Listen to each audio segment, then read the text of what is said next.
My name is Karaitiana Taiuru. I was brought up in a North Canterbury township called Rangiora.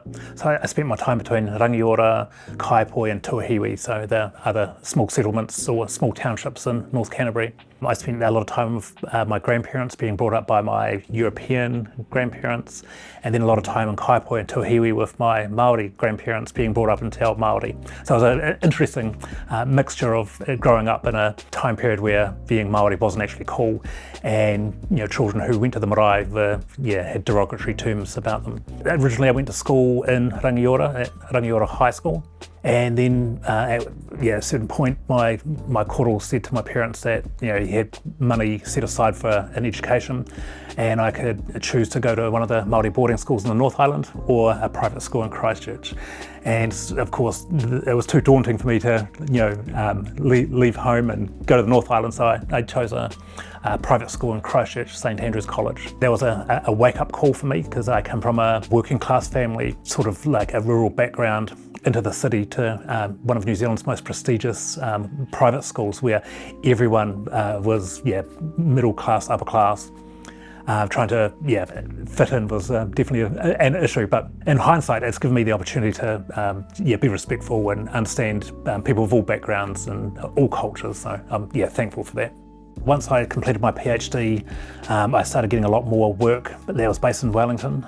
And often I would fly backwards and forwards 3 different times a week for different organisations. So that started taking a bit of a toll on resources and time. My partner had a contract with a government agency at that time, and it made more sense just to come to Wellington. So we moved to Wellington.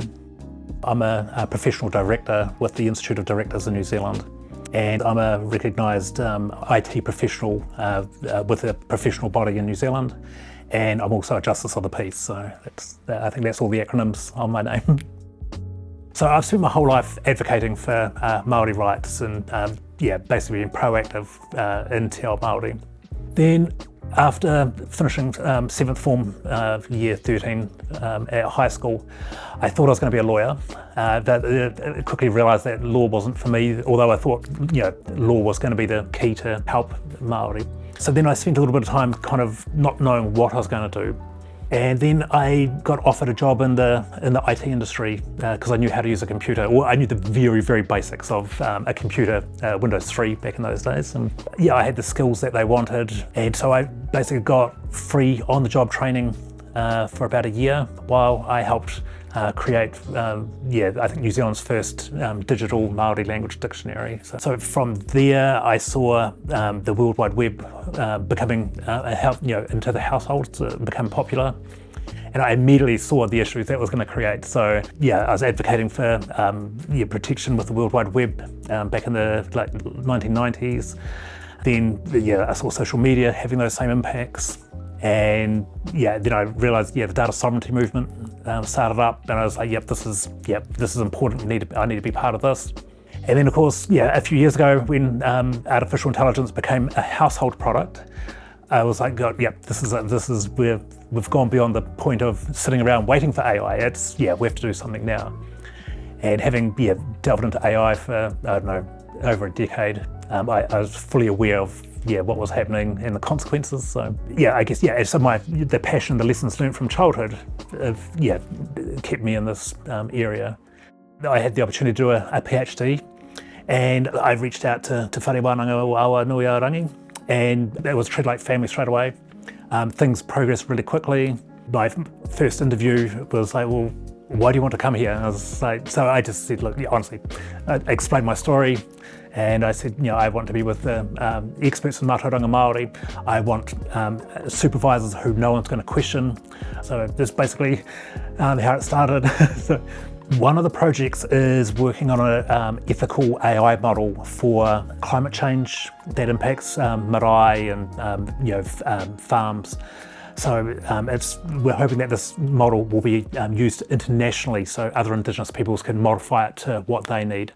I'm just finishing off a report on Māori data sovereignty usage in New Zealand to date. So analysing over the last 10 years what the government have done, what iwi Māori have done, looking at different frameworks and making a number of recommendations of what is best and how we can go forward.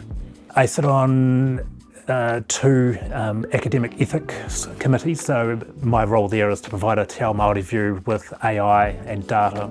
I'm the chair of the New Zealand AI Forum's Kahui Māori, so we're a group of 10 Māori in the AI industry. And so we're just working on ensuring that community voices are heard. Too often it's the same people, the same Māori's voices that get heard all the time. So we're looking at a strategy as how do we actually get to the actual marae?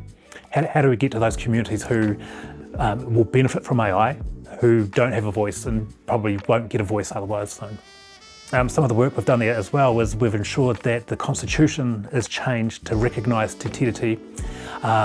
We've been guaranteed 2 Māori seats at the AI Forum. So the AI Forum is New Zealand's leading industry expert group. So yeah, again, we're just trying to make sure Māori get a voice with AI there. I think the first time probably in history, we're at the level playing field with non-Māori, where we can actually use AI to decolonise ourselves, empower ourselves, and there's no reason whatsoever why Māori can't be international leaders with AI. I'm a firm believer that it's up to us to do it. AI is only really starting to become popular in the business and corporate world in the last maybe 12 months. We're seeing uptake increasing, trust is increasing. Māori versus non-Māori trust in AI is about 1% difference. So we're definitely at the playing field, and so there's a lot of opportunities there. I see that AI can provide opportunities for language revitalisation, cultural preservation. It can provide jobs for our whānau in rural communities. We can maximise land with AI. We can maximise our fishing opportunity. There's so many potentials there. I think it's a positive time. There's a lot of misinformation amongst our communities. I hear a lot of Māori say to me, AI that's a Pākehā tool. It's just gonna hurt us. It's gonna take our jobs. So that's a major issue because statistically we know that AI will change jobs, but it will create a whole lot more new jobs. So it's essential that we look at what those new jobs will be and train our people to get into those jobs now. So there's definitely a hurdle there. I've found in the corporate world that they're very much tangata tiriti, which is surprising. Working in government, it's become very, very difficult to try and get any sort of Māori views across there.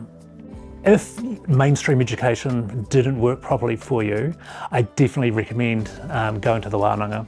It's a whānau-friendly environment. There's expertise there, and the qualifications are just the same as elsewhere.